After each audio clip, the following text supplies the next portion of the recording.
Tuhan.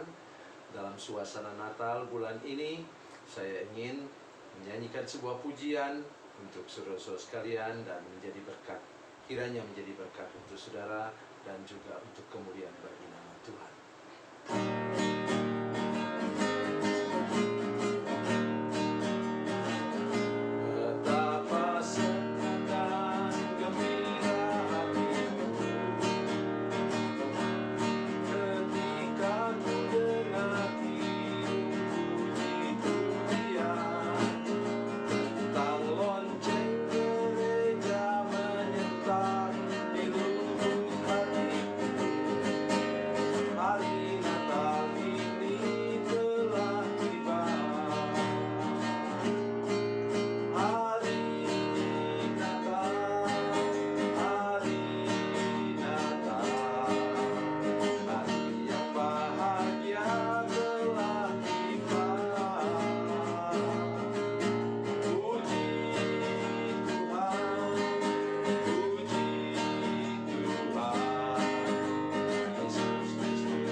Salam saudara pemirsa, sampai jumpa kembali dengan kami dalam program Berita Pengharapan.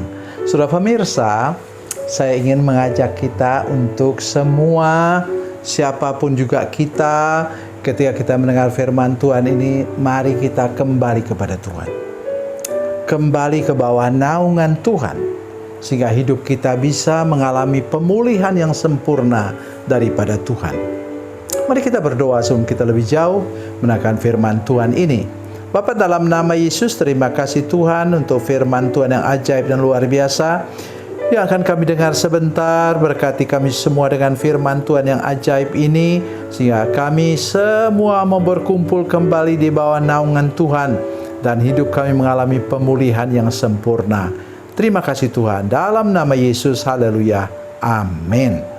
Saudara pemirsa, mari kita membaca Alkitab kita dari Perjanjian Lama, kitab Hosea, nabi-nabi kecil yang pertama, Daniel, Hosea. Ya.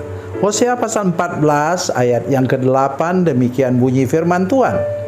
Mereka akan kembali dan diam dalam naunganku dan tumbuh seperti gandum.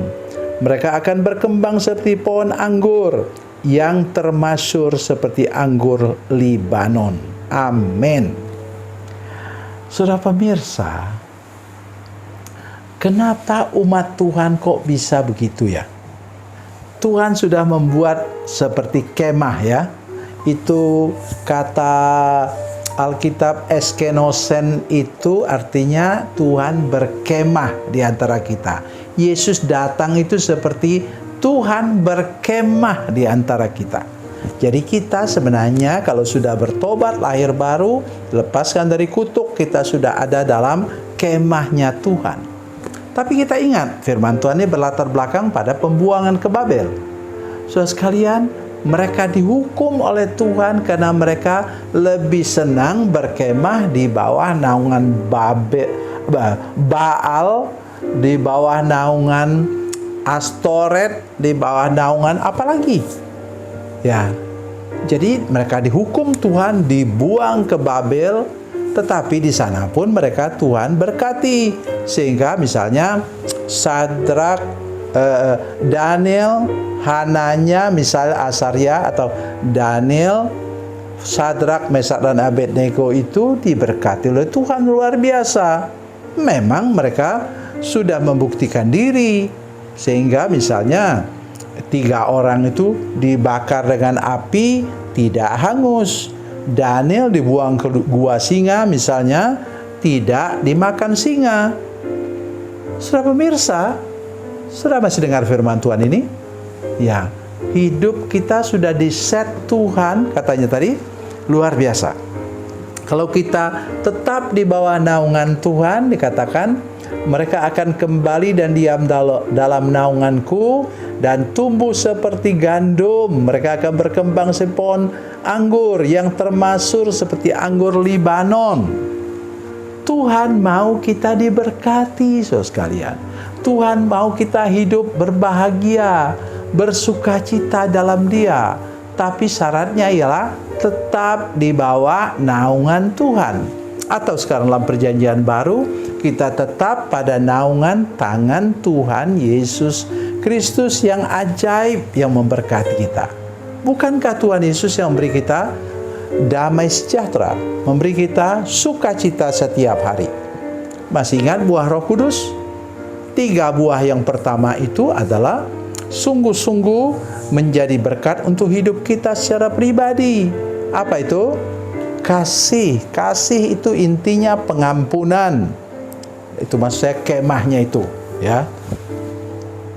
Kasih itu, kasih agape itu intinya pengampunan. Kemudian apalagi? Yang kedua ialah apa? Kasih sukacita. Sukacita itu sekarang ditemukan. Kalau saudara rajin menyanyi, rajin tersenyum atau tertawa, itu membuat imunitas tubuhmu jadi bertambah berkali-kali lipat. Dan kemudian apalagi? Damai sejahtera. Sudah sukacita, damai sejahtera. Damai sejahtera, Salom itu membuat saudara bisa hidup tenang, bisa tidur nyenyak, bisa makan enak walaupun makannya seadanya.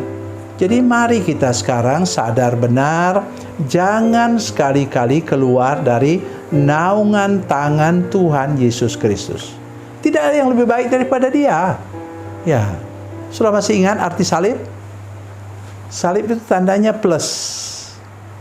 Hanya pada salib itu Tuhan bisa buat engkau minus menjadi plus, defisit menjadi surplus. Kemudian apa lagi?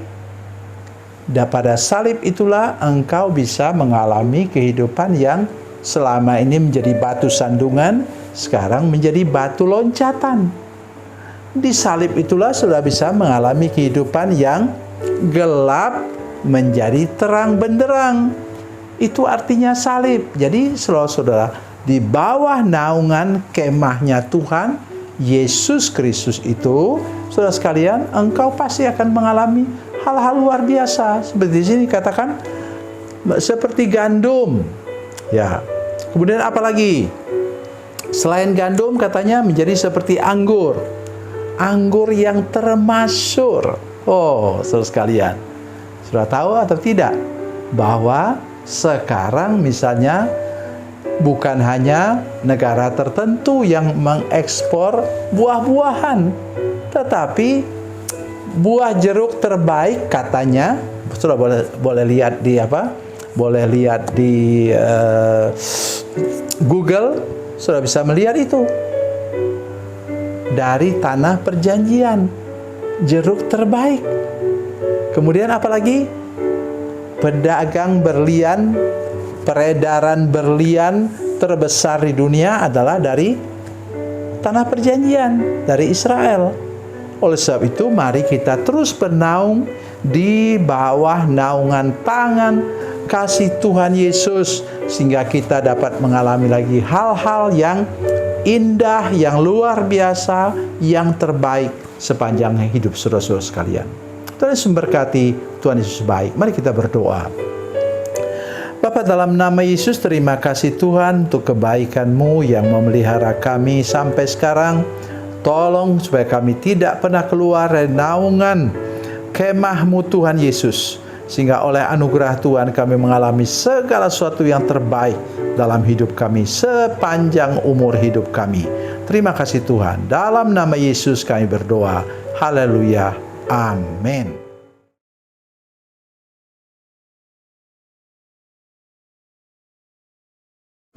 Salam saudara pemirsa, mengakhiri program ini saya mohon kepada saudara-saudara pemirsa sekalian untuk bila saudara menyaksikan program ini melalui channel YouTube, maka tekan subscribe dan bunyikan lonceng. Dan bila saudara menyaksikan program ini melalui channel Facebook, tolong saudara-saudara sekalian tekan like dan juga komen. Dan demikian pula bila sudah menyaksikan program Makanan Bergizi hari ini yang tertulis, maka tekan yang sama juga, tekan like dan tekan komen. Dan tolong saudara-saudara sekalian untuk membagikan program ini, share program ini di channel saudara-saudara sekalian, supaya lebih banyak lagi orang diberkati melalui program ini. Tuhan Yesus memberkati, Tuhan Yesus baik.